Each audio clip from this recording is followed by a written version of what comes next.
May mga taong nakakaramdam ng bigat sa kanilang dibdib nang hindi alam kung paano ito ipaliwanag. Hindi ito karaniwang pagkabalisa, hindi ito pisikal na pagkapagod. Parang may isang bagay na nagsisikap na makuha ang iyong pansin mula sa loob, nagpipilit, pinipisil at humihingi ng sagot.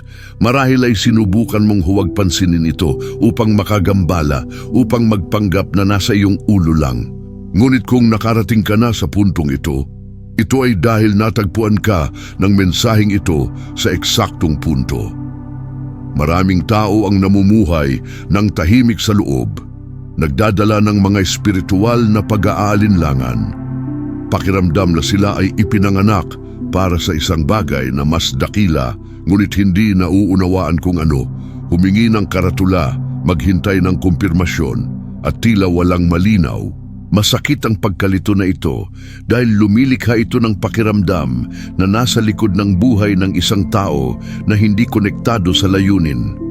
At sa lugar na ito mismo ang karaniwang nagsasalita ng malakas ang Diyos. Sa panahon ngayon, hindi ito tungkol sa relihiyon o tungkol sa takot. Ito ay tungkol sa pagkakahanay. Ito ay tungkol sa pagkilala na mayroong isang tinig na nagsisikap na putulin ang ingay ng mundo upang maabot ka ngayon. Kung papayagan mo ito, ang mensaheng ito ay maaaring magdala ng kalinawan, direksyon at kahit nakapahingahan sa iyong kaluluwa. Bago magpatuloy, mag-subscribe sa channel at i-activate ang kampanilya. Ito ay hindi lamang suporta sa nilalaman. Ito ay isang paraan ng pagsasabing, maasikaso ako, nais kong makinig. May mga sandali na ang langit ay hindi nagsasalita sa mga bulong, naputol siya. Ang Diyos ay hindi nagsisikap na makipagkompetensya para sa pansin sa ingay ng mundo. Pinasag niya ang ingay na iyon. Kapag ang tawag ay dumating ng ganito, direkta, halos imposibleng baliwalain, ito ay dahil may kailangang magpasya ngayon. Hindi bukas, hindi kapag maayos na ang lahat, hindi kapag handa ka na. Ito ay nasa ngayon. At ang pagwawalang bahala sa ganitong uri ng tawag ay hindi kailanman isang neutral na pagpipilian, kahit na tila hindi nakakapinsala sa unang tingin. Marahil ay sinubukan mong mga tuwiran na nagsasabi na hindi pa ito ang tamang panahon, na may mga nakabinbing issue, takot, responsibilidad.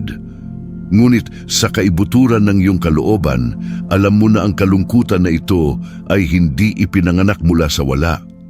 Lumitaw ito bilang isang panloob na alerto, isang tahimik na panggigipit na nagpapakita na ang pananatili sa iyong kinaroroonan ay hindi naligtas sa espiritual. Ang dating tila katatagan ay nagsimulang mabigat, at ang kaginhawahan ay naging stagnation, nararamdaman ng kaluluwa bago pa man maunawaan ng isipan. Kapag tinawag ito ng Diyos sa ganung paraan, hindi siya nalilito, siya ay dumarating upang ihanay. Ang problema ay na ang mundo ay nagsanay sa iyo upang pagdudahan ang iyong sariling espiritual na pangunawa. Sa katunayan, ang pagmamalabis ay ang pag-unawa. Ngunit ang tunay na tungkulin ay nagdadala ng bigat, responsibilidad at pangako din, kahit na wala pa itong katuturan. Hindi siya sumisigaw para matakot, tumatawag siya sa posisyon. Ang pagtalikod sa tawag na ito ay hindi nangangahulugang mawawala ang lahat ng sabay-sabay. Nangangahulugan ito ng pagpapaliban ng mga pagpupulong, pagpapahaba ng mga siklo na dapat ay natapos na. Manatili sa tahimik na mga labanan na maaaring matapos. Hindi madaling mawala ang patutunguhan, ngunit maaari itong ipagpaliban.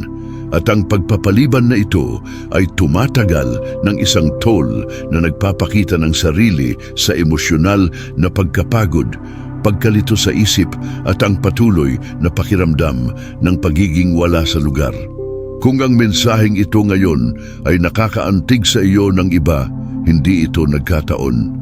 Ito ay dahil ngayon ay mahalaga. May isang bagay na gumagalaw na sa espiritual na mundo, at ang iyong tugon ay bahagi nito. Ang tanong ay hindi kung ang Diyos ba ang tumatawag. Ang tunay na tanong ay kung ano ang gagawin mo sa tawag na ito mula sa sandaling ito. Ang mensaheng ito ay hindi sapat upang makabuo ng takot o upang gumawa ka ng palaging alerto. Dumating ito bilang susi. Ang bawat salita na naririnig mo ngayon ay idinisenyo upang hawakan ang isang tiyak na lugar sa loob mo, mga lugar na sarado ng napakatagal.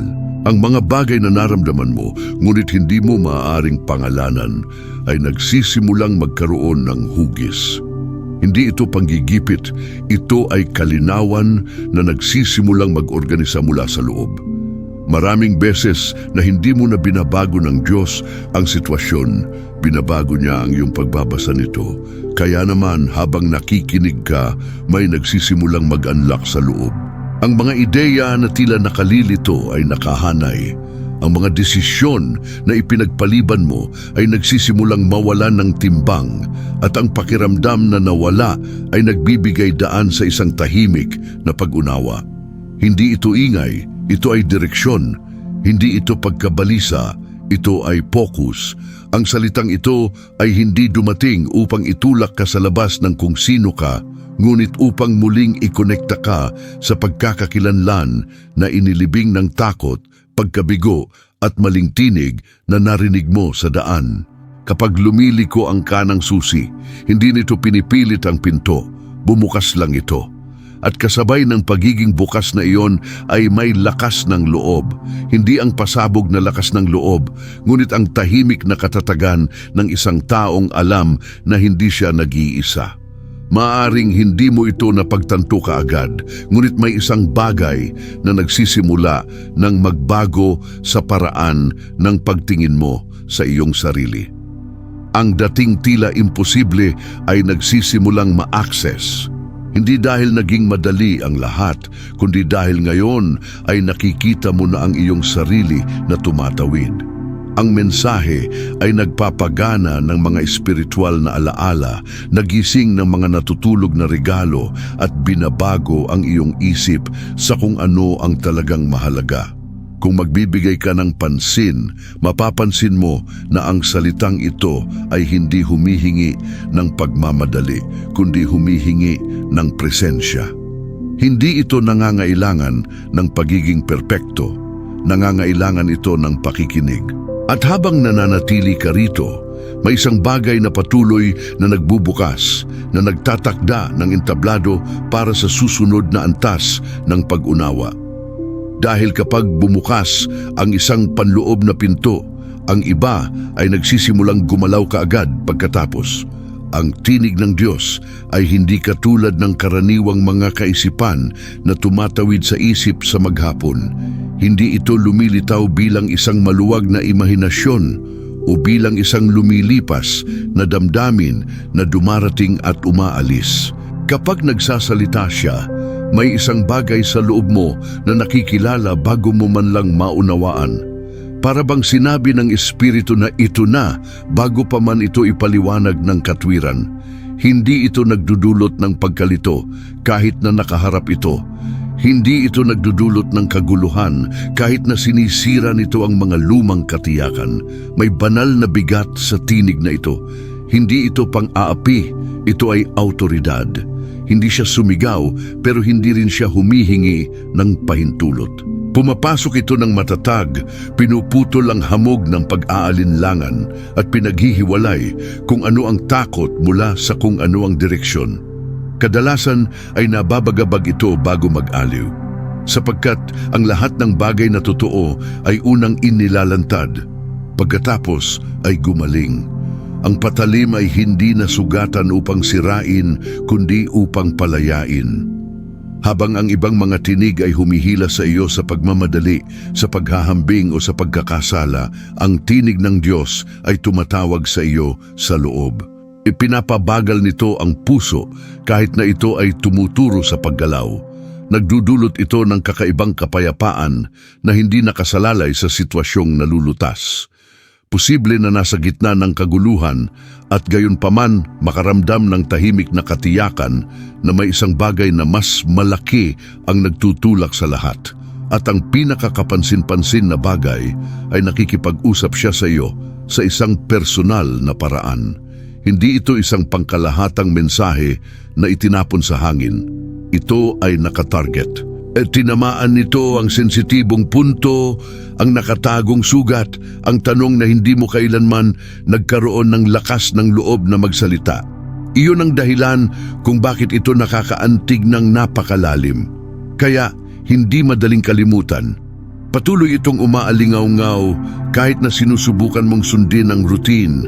Kung sa tingin mo tulad ng tinig na nakatayo out ngayon, pagkuha ng mas malinaw kaysa sa nakapalibot ingay na hindi aksidente.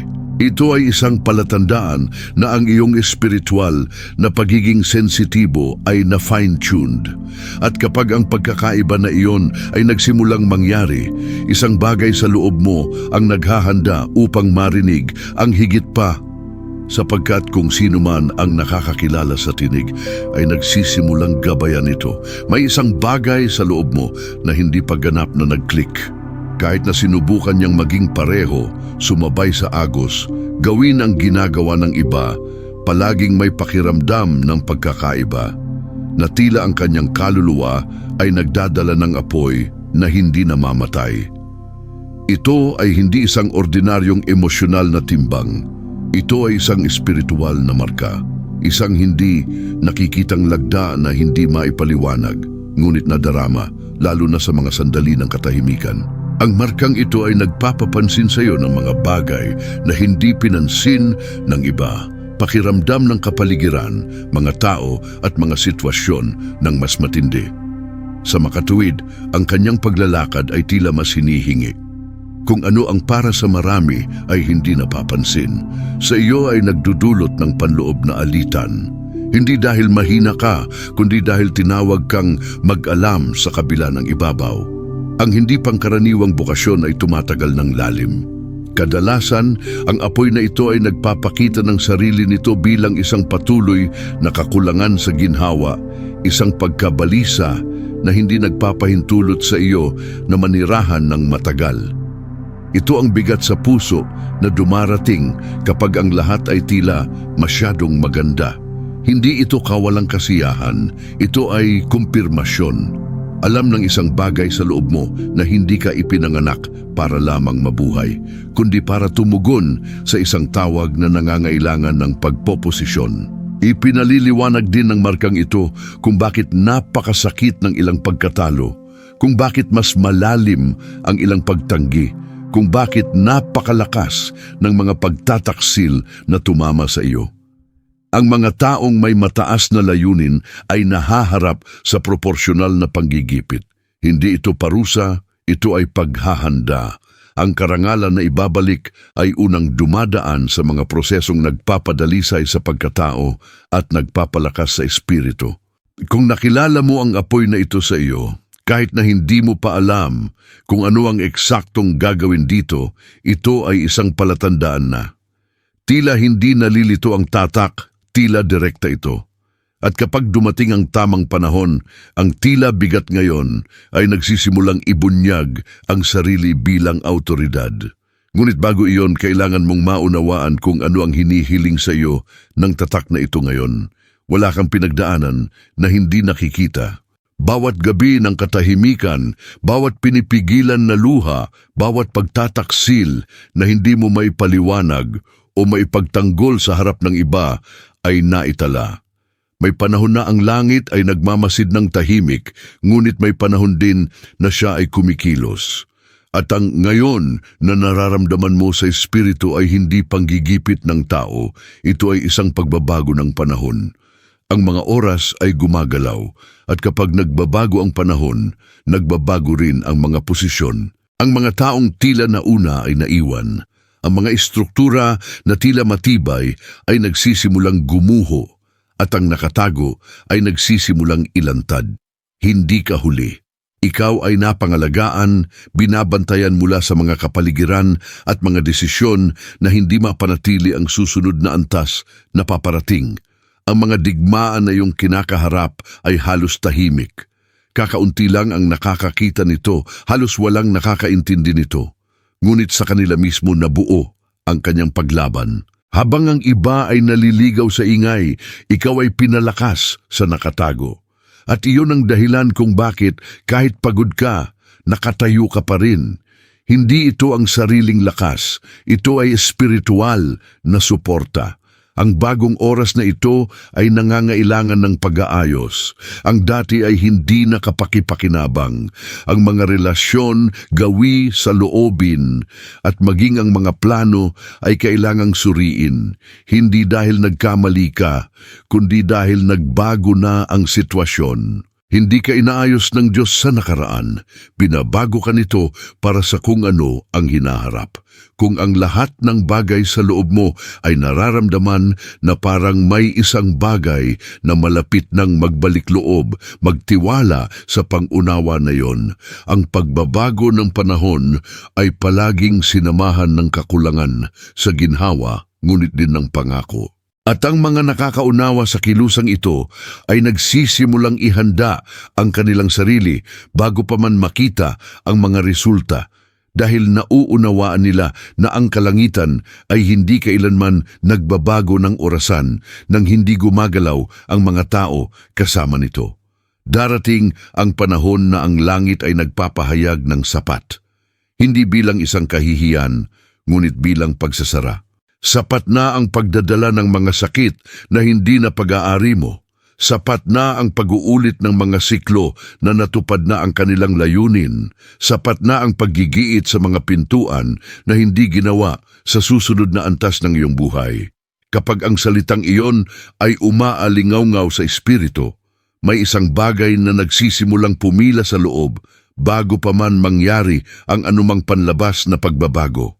Ang sapat na ito ay hindi sinamahan ng mahabang paliwanag. Ito ay dumating bilang isang paniniwala. Ito ay ang matatag na kalinawan na nagsasabi na hindi ka maaaring pumunta sa parehong paraan, paggawa ng parehong mga pagpipilian, pagpaparaya sa parehong mga pattern. Hindi ito banal na kawalan ng pasensya, ito ay proteksyon. Isinasara ng Diyos ang mga siklo upang maiwasan kang maubos ang iyong sarili sa mga panahon na natapos na sa espiritual. Kasabay ng pagsasara ng isang istasyon, nagsisimulang magbukas ang isa pa. Ngunit ang espiritual na mga pintuan ay hindi tinatawid ng pagkagambala. Nangangailangan sila ng pakikinig, pagkakahanay at pagsunod. Hindi bulag na pagsunod kundi isang malay, mature na tugon mula sa mga taong nauunawaan na ang pagtitiwala ay pagkilos din. Ang pakikinig ng hindi nakapila ay nagdudulot ng pagkabigo. Ang pag-align ng hindi sumusunod ay nagdudulot ng pagkaantala. Maraming tao ang nagnanais ng bagong kabanata nang hindi isinasara ang naunang kabanata. Gusto nila ng mga bagong pangako habang pinapanatili ang mga lumang gawi, lumang kapaligiran, lumang bono. Ngunit ang tunay na mga transition ay nangangailangan ng detachment. Ang naiwan ay hindi parusa, ito ay kalayaan. Ang Diyos ay hindi nag-aalis upang parusahan. Siya ay nag-aalis upang mapanatili ang mga bagay na malapit ng umunlad. Kung sa tingin mo na ang isang bagay sa loob mo ay nagsabi na ng sapat, kahit na ang isip ay sinusubukan pa ring makipag-ayos, igalang ang karatula na iyon. Ang pagsasara ay hindi ang katapusan ng kwento. Ito ay ang pag-ikot ng pahina at ang mga nakakakilala sa tamang oras upang isara ang mga siklo ay nagsisimulang mapagtanto na ang susunod na kabanata ay naisulat na bago pa man ito ganap na ibunyag. May isang bagay na makapangyarihan kapag ang isang simpleng pagkilos ay nagdadala ng espiritual na intensyon. Ang pag-ibig, pag-subscribe, pag-komento ay hindi lamang digital na pakikipag-ugnayan kapag ginawa ng may kamalayan. Ito ay pagpoposisyon. Ito ay tulad ng pagsasabi ng malakas, kahit na para sa isang maliit na kilos. Tumatanggap ako, sumasang-ayon ako, nakahanay ako. Hakalibutan han mga espiritu, ang tinuyo nga mga desisyon may, ada kabugat, bisan kon bagahin maaramon ito ang mga mata han tao. Kapag nagkomento ka sa 777, hindi ito isang walang laman na numero. Ito ay isang simbolikong pahayag ng aktibong pananampalataya ng pagkakahanay sa kung ano ang gising ng Diyos sa iyo ngayon. Ito ay tulad ng pagmamarka ng spiritual na teritoryo at pagsasabing, hindi lang ako makinig, tutugon ako. Ang pananampalataya na nagpapakita ng sarili sa saloobin ay nagbibigay ng puwang para sa paggalaw dahil umalis ito sa larangan ng ideya at pumapasok sa larangan ng pagkilos. Sa pamamagitan ng pag-sign up at pananatiling konektado, hindi ka naglalakad ng mag-isa. Mayroong isang tahimik na komunidad ng mga tao na nagdadala din ng apoy na ito, na nahaharap sa mga katulad na sakit, katulad na pag-aalinlangan, at hindi nakikitang mga panggigipit.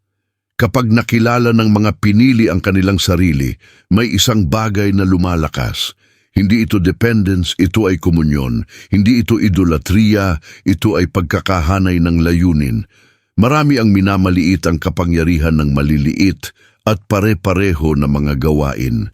Ngunit ang langit ay hindi lamang gumagana sa mga dakilang dramatikong kilos. Pinagmamasdan niya ang mga simpleng sagot na ginawa sa tamang panahon. Kung minsan ang inaasahan lang ng Diyos ay isang praktikal na oo, isang saloobin na nagsasabing, ako ay naroroon, maasikaso, handa, at ang ganitong uri ng tugon ay hindi kailanman napapansin. Kung sa palagay mo ang mensaheng ito ay nagsasalita sa isang bagay na malalim sa iyong kalooban, huwag hayaang mamatay ito ng tahimik. Markahan ng sandaling iyon, ipahayag ng may layunin, dahil kapag ang espiritual ay nakakatugon sa pagkilos, nagbabago ang kapaligiran. At ang pagpoposisyon na ito ay naghahanda ng lupa para sa kung ano ang hindi pa ibubunyag sa mga susunod na hakbang. Ang tinig na sa simula ay naghihiwalay sa liwanag mula sa kadiliman ay aktibo pa rin ngayon. Hindi ito nawala ng autoridad. Hindi ito humina sa paglipas ng panahon. Hindi ito naging simboliko. Kapag nagsasalita ang Diyos, ang tila imposible ay nagsisimulang mag-organisa. Ang mga bundok ay hindi lamang gumagalaw sa pisikal. Marami sa kanila ang nasa loob mo, hinaharang ang mga desisyon, nakakaparalisa ng mga pangarap, sinusuportahan ng takot, pagtanggi at lumang sakit. Marahil ang mga bundok nito ngayon ay may pangalan, mga utang na tila hindi nawawala, mga sirang relasyon na naubos ang tiwala mo, mga salitang ibinabato sa iyo na umaalingaw-ngaw pa rin sa iyong isipan. Ngunit wala sa mga estrukturang ito ang mas dakila kaysa sa tinig na tumawag sa iyo. Ang nagpapanatili ng isang bundok ay hindi ang laki nito, ito ay ang katahimikan sa harap nito. Kapag lumalabas ang tamang tinig, nawawala ang katahimikan. Ang liwanag ay hindi nakikipag-usap sa anino, lumilitaw lamang ito at ang kadiliman ay nawawala. Ganito gumagana ang Diyos. Hindi niya kailangang ipaliwanag ang bawat hakbang para kumilos. Ang kailangan lang ay isang salita na inilabas sa tamang oras para magsimulang masira ang mga panloob na kadena. Maraming mga labanan na sinubukan mong manalo sa pagsisikap ng tao ay nagsisimulang sumuko lamang kapag naantig sila ng malikhaing tinig. Ang tinig na ito ay hindi lamang kumikilos sa labas. Ito ay nag-oorganisa mula sa loob. Ang isip ay nagsisimulang maglinaw. Ang puso ay lumakas. Ang pag-asa ay humihinga muli. Kung saan nagkaroon ng pagkalito dati, lumitaw ang pamumuno. Kung saan may timbang, ipinanganak ang liwanag. Hindi dahil naayos na ang lahat, kundi dahil alam mo na ngayon kung sino ang may kontrol sa proseso. Kung papayagan mo ang tinig na iyon na magpatuloy sa pagsasalita, ang tila hindi mapaglabanan ngayon ay magsisimulang mawalan ng autoridad sa iyo. Ang mga bundok ay hindi bumagsak ng sabay-sabay, ngunit nagsisimula silang gumalaw kapag kinikilala ang tamang tinig. At kapag nangyari iyon, walang nananatiling eksaktong pareho. Walang tunay na tawag na nagsimula sa lahat ng malinaw. Walang plano si Moises nang makita niya ang punong kahoy. Nagkaroon siya ng takot, isang mabigat na track record at maraming mga dahilan. Gayunpaman, nang mapagtanto niya na iba ang tinig na ito, may isang bagay sa loob niya na sumuko. Ang tawag ay hindi agad nag-aalis ng takot, ngunit nagbigay ng direksyon sa takot. At binago nito ang lahat. Kinailangan ding matuto si Elias na maunawaan. Ang Diyos ay hindi nasa malakas na hangin, ni sa lindol, ni sa maingay na apoy, kundi sa banayad na tinig na humihingi ng pansin. Ipinapakita nito ang isang bagay na mahalaga. Hindi lahat ng tawag ay may kasamang palabas. Kung minsan ay nangangailangan ito ng pagiging sensitibo, katahimikan at espiritual na kapanahi upang hindi malito ang damdamin sa direksyon. Si David ay tinawag habang nag-aalaga ng mga tupa, malayo sa mga mata, hindi pinansin kahit ng kanyang sariling pamilya. Ang higante na hinarap niya kalaunan ay hindi ang simula ng kwento. Ito ay bunga ng isang puso na nakahanay na sa lihim. Bago ang karangalan ng publiko, may di nakikitang katapatan. Bago ang tagumpay, tahimik ang paghahanda. Narinig ni Jose ang mga pangako sa murang edad, ngunit sa pagitan ng panaginip at katuparan ay dumating ang libingan, pagkabilanggo at limot. Wala sa mga ito ang nagpawalang bisa sa plano. Sa kabaligtaran, pinuhin nito ang pagkatao at binago ang posisyon ng puso. Kinailangang magdesisyon si Esther kung mananatiling tahimik o ipagsapalaran ang lahat para sa mas malaking layunin. Si Pedro ay natisod, tumanggi, nabigo, ngunit tumugon nang tawagin siyang muli. Naglalakad si Abraham ng walang mapa. Sinubukan ni Jonas na tumakas at kinailangan niyang mag-realign. Lahat sila ay nagpapakita ng parehong katotohanan. Ang tawag ay hindi pinipili ang perpekto, binabago nito ang magagamit. Ang bawat sagot ay nagbukas ng mga landas na hindi umiiral dati. At kapag napagtanto mo ito, nagsisimula kang maunawaan na ang iyong sariling kwento ay binubuo din sa pagitan ng mga tawag, sagot at mga desisyon na hindi pa tapos na nagaganap. Bihirang sumigaw ang Diyos sa pang-araw-araw na buhay, ngunit inuulit niya ito. Ang mga palatandaan ay nagsisimulang lumitaw ng mapilit. Halos parang may isang bagay na nagsisikap na tumawid sa iyong karaniwang gawain. Isang ideya na paulit-ulit na bumabalik kahit na sinubukan mong huwag pansinin ito. Isang biglaang katapangan na lumitaw kung saan dati ay takot lamang. Ito ay hindi sa pamamagitan ng pagkakataon, ito ay espiritual na pagiging sensitibo na aktibo ng paunti-unti. Kung minsan ang signal ay dumarating sa pamamagitan ng hindi inaasahang mga pagkikita. Mga taong lumilitaw sa tamang sandali, nagdadala ng isang simpleng salita na nakakaantig ng masyadong malalim upang maging isang pagkakataon. Sa ibang pagkakataon, ito ay isang talata na paulit-ulit na lumalabas, isang parirala na naririnig mo sa iba't ibang lugar, o isang mensahe na tila sumasagot ng eksakto sa tanong na iyong tinanong ng tahimik. Kapag nangyari ito, ang Diyos ay nagpapataas ng lakas ng tunog. Ang mga panaginip ay nagiging mas maliwanag din. Hindi nakalilito, ngunit kapansin-pansin. Yung mga gumising sa espiritu na nagiiwan ng isang pakiramdam ng pagkaalerto o direksyon kahit na walang lohikal na paliwanag. Ang puso ay nakatuon, ang isip ay gising, at may isang bagay na nananatiling umaalingaw-ngaw sa buong araw. Ang ganitong uri ng signal ay hindi humihingi ng mabilis na interpretasyon, humihingi ito ng patuloy na pansin. Ang isa pang malinaw na tanda ay banal na pagkabalisa. Hindi ito pagkabalisa, ito ay kakulangan sa ginhawa sa kung ano ang dating katanggap-tanggap.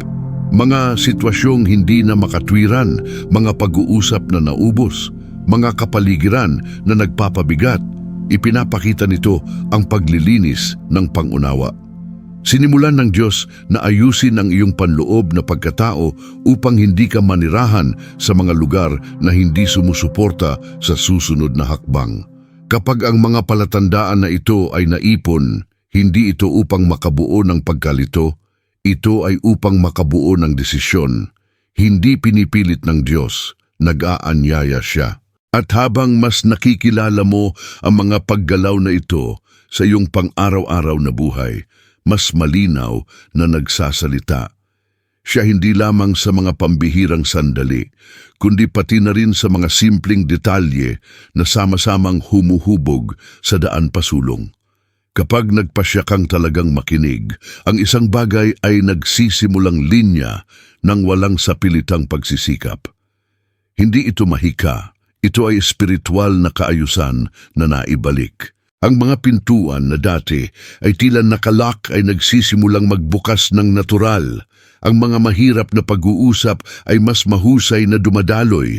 Ang mga pagkakataon ay lumitaw ng walang labis na pagkasira. Ang kapaligiran ay tumutugon kapag ang panloob ay naaayon sa layunin. Nararamdaman din ng mga relasyon ang pagsasaayos na ito. Ang ilan ay gumaling, ang iba ay lumayo. Ngunit ang lahat ay nangyayari ng mas malinaw at mas mababa ang pagkakasala. Itigil mo ang paggigiit kung saan walang reciprocity at simulan mong pahalagahan ang mga koneksyon na nagpapalakas. Ang kapayapaan ay nagsisimulang maging isang pamantayan, hindi isang malayong premyo. Ito ang praktikal na bunga ng espiritual na pagkakahanay. Ang mga natutulog na ideya ay humihinga muli. Ang mga proyekto na na-shelved ay nagkakaroon ng hugis, hindi dahil sa panandaliang kaguluhan, kundi dahil sa pananalig. Ang isip ay nagiging mas malinaw, ang focus ay nagdaragdag, at ang mga desisyon na dating nabuo ng pagkabalisa ay ginagawa na ngayon ng matatag. Hindi dahil nawala na ang panganib, kundi dahil mas malinaw ang direksyon. Kahit na ang katawan ay nakakaramdam ng pag-aayos na ito, ang patuloy na timbang ay bumababa, ang pagkapagod ay hindi na paralisado, ang natitira ay nagiging totoo. Kapag ang kaluluwa ay nakahanap ng direksyon, ang katawan ay sumusunod. Ang kasaganaan ay hindi lumilitaw bilang euphoria, ngunit bilang balanse, kapayapaan sa gitna ng paggalaw, lakas kahit na sa mahihirap na araw, kalinawan kahit na hindi lahat ay nalutas. Ang mga bunga na ito ay hindi lumilitaw upang patunayan ang isang bagay sa iba, kundi upang patunayan ang isang bagay sa loob mo. Ito ang mga palatandaan na nasa tamang landas ka kahit na hindi mo pa nakikita ang lahat. At kapag nagsimula ang pagkakahanay na ito, humihingi ito ng pagpapatuloy dahil kung ano ang na-activate ngayon ay marami pa ring dapat paunlarin sa hinaharap. Darating ang panahon na hindi na sapat ang pakikinig. Mayroong isang espiritual na sangang daan kung saan ang pananatiling walang pag-aalinlangan ay nagiging sa sarili nito isang pagpipilian.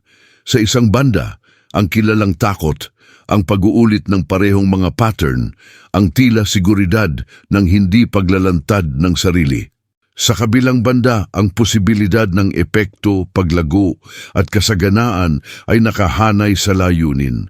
Ang sandaling ito ay hindi sumigaw, ngunit timbangin dahil humihingi ito ng posisyon. Ang Diyos ay hindi pinipilit ang mga hakbang, ngunit hindi rin siya nakikipag-usap sa espiritual na pagpapaliban. Ang oras ng pag-iisip lamang ay nagbibigay daan sa oras ng pagkilos ng may kamalayan. Hindi ito tungkol sa paggawa ng lahat ng sabay-sabay. Ito ay tungkol sa paggawa ng susunod na hakbang na may intensyon. Ang kagyat dito ay hindi pagkabalisa. Ito ay malinaw na ang ilang mga pintuan ay nagbubukas lamang hanggat handa kang lumakad sa pamamagitan ng mga ito. Damuan nawawarahan espiritual nga mga higayon diri tungod han pagrebelde kundi tungod han pagpaliban. Inaasahan nilang makaramdam ng mas kaunting takot, higit na katiyakan, higit na kontrol. Ngunit ang aktibong pananampalataya ay ipinanganak ng eksakto kapag nagpasya kang maglakad kahit na wala ang lahat ng mga sagot. Ang kalangitan ay tumutugon sa paggalaw na may direksyon, hindi pagtigil sa paliwanag. Ang pagsasara na ito ay hindi nagtatapos sa paglalakbay. Pinasinayaan nito ang isang bagong isang ritmo kung saan tumigil ka lamang sa pag-react sa buhay at simulan ang pagsasagawa ng mga pagpipilian ng may pag-unawa. Kung saan ang tinig na natutunan mong kilalanin ay patuloy na gumagabay sa mga praktikal na desisyon. Hindi ito isang paglukso sa kadiliman, ito ay isang hakbang patungo sa liwanag na nakabukas na. Kung sa tingin mo ito ay isa sa mga tumutukoy na sandali, igalang iyon. Hindi sa mga dakilang pangako ngunit sa panloob na pangako dahil ang bawat espiritual na pagliko ay nagsisimula kapag ang isang tao ay nagpasya sa katahimikan na hindi na sila mabubuhay sa parehong paraan. Ngayon, taos-puso kong tinatanong sa iyo, ano sa loob na alam mo na kailangang baguhin? Ano ang ipinagpaliban mo dahil sa takot, pag-aalinlangan o pag-aalinlangan kahit na sa palagay mo ay itinuro na sa iyo ng Diyos ang daan? Hindi ito tungkol sa paghingi, kundi tungkol sa kamalayan. Ang tawag ay hindi humihingi ng perpekto, humihingi ito ng sagot. Ano ang magiging hitsura ng iyong buhay kung sinimulan mong ihanay ang maliliit na desisyon sa kung ano ang nakilala mo na sa Espiritu? Anong mga pag-uusap ang kailangang maganap? Anong mga gawi ang kailangang repasuhin? Anong mga simpleng hakbang ang maaaring gawin kahit ngayon? Ang pagbabagong anyo ay hindi nangyayari ng sabay-sabay, ngunit nagsisimula ito sa sandaling pinili mong huwag pansinin ito. Kung ang mensaheng ito ay nagsalita sa iyo, hayaan itong maging kumilos. Mag-subscribe sa channel, i-on ang mga abiso at manatiling konektado. Ang bawat nilalaman dito ay isang paalala na hindi ka nag-iisa sa paglalakbay na ito at na ang langit ay patuloy na nagsasalita sa mga nagpasya na makinig.